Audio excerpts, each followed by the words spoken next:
I think because it gets so warm in here, the reptiles just really like it.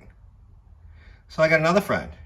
I can't remember what video we were doing when we, you know, saw the Easter milk snake. This is just your typical garter snake. And I'm not sure why they like the bench so much. Maybe they just like to come see me work.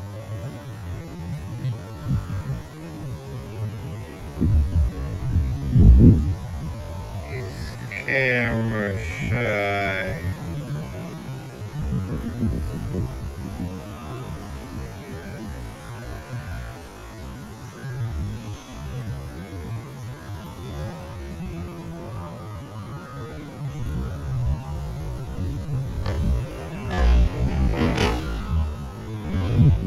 It was so creepy. Good day, everyone. It's quite obvious to the even most casual observer, it has been a hot minute. That's a long time. Yeah. Since I've done a video. To the one or two of you who may be wondering, where'd the guy go? There's reasons for that, which I'm going to explain now. This is going to be an all yak, no break back, not broke back. I wish I knew how to quit you. Break back video. So if you don't want to watch it, I get it. The good stuff is going to be at the end. I'm going to try and keep this short and as sweet as possible. So sweet. Keep the rambling to a minimum and just get it done, do the updates, show you what we got coming up, and go from there. So let's dive headfirst into this, get it done real quick, back into a long-awaited, hopefully for two of you, video, and try and make it happen. Long story short, I had to rejoin the rat race. That's right, I'm back to a 7 to 3, 5 to 6 days a week. While I was profitable on 99% of the stuff I fixed and sold, I just couldn't build up an inventory to sustain bills in everyday life. It's that simple. I'm just doing natural gas survey leak detection, which basically means I'm driving for a living. Speaking of driving, let's do our first update, the most important one. Last video I made, I think, was the timing chain on this thing. Well, guess what? I'm gonna put in some snippets and we'll go from there. I don't know if you can hear it, but this is what the second timing chain, or what I believe is the cause of the noise. I run my stethoscope all over this engine and it doesn't sound bottom end to me, it sounds front. And I did find one forum where they said the Bowie's closed tensionerless timing set was junk. It didn't last him 20,000 miles. It failed and destroyed his engine. So, there's that. Garbage. It's all garbage. And once again, it's quiet for a minute. We'll see how long it lasts. Now this is happening. Not good. Apparently, my remanufactured alternator wasn't remanufactured so well. Look, junk. You heard it right. We had to replace the timing chain for the third and hopefully final time. Third time's a charm, right? My point is that it's highly doubtful. Also, you heard that alternator. 5 months old. I hear everyone else complain about it, and I'm going to chime in as well. Parts in 2025 are absolute junk. Nobody cares. It's all about the bottom line. Money.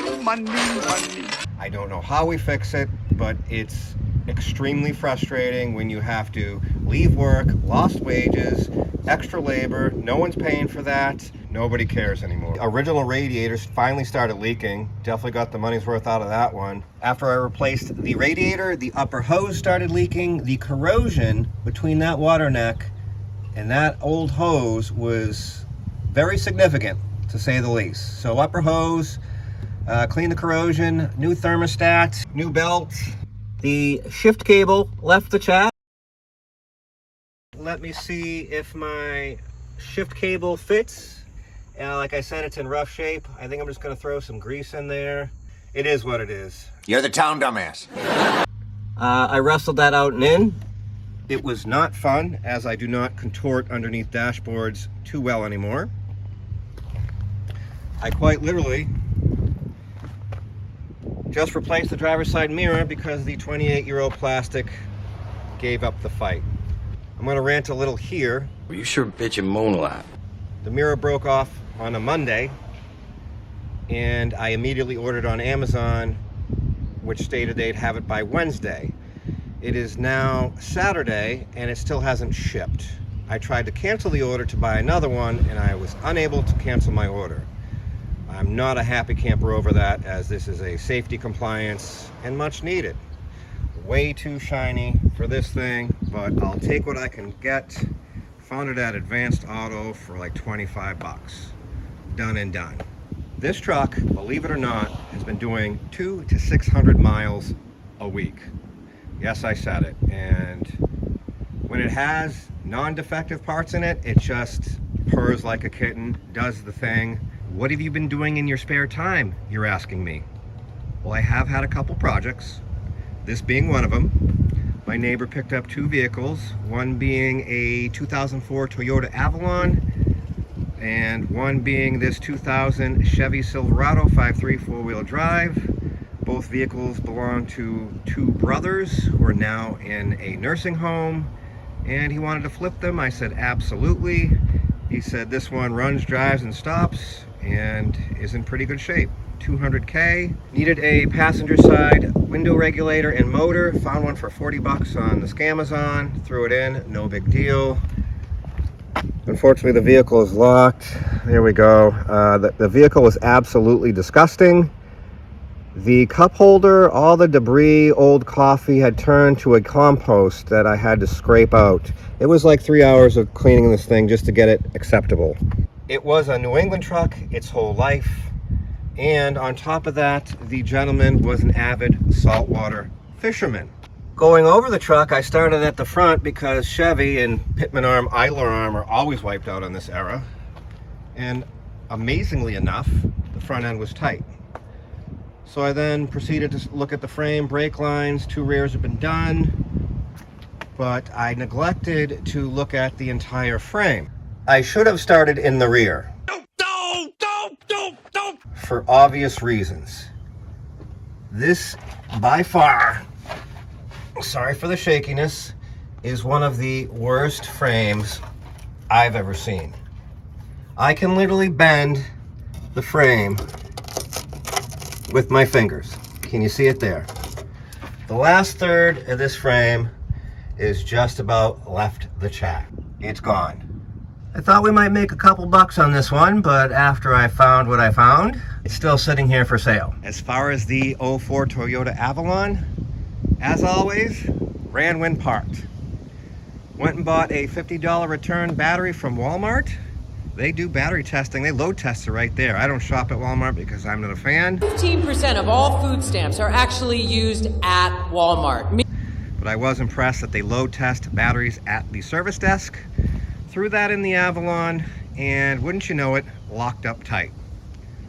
I think 3 or 4 weekends, 3 or 4 Saturdays, I got the thing free, and it never really freed up all the way. It's actually a little tight. It's a little tight.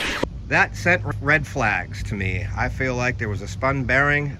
I removed the spark plugs. They were all white. I said this thing was overheated. Long story short, let's roll the clips. My neighbor also thought it would be a good idea to flip this 2004 Toyota Avalon XL 3-liter. I said, great. I looked at it from the outside. Not bad. 153,000. Went in, turned the key, locked up solid.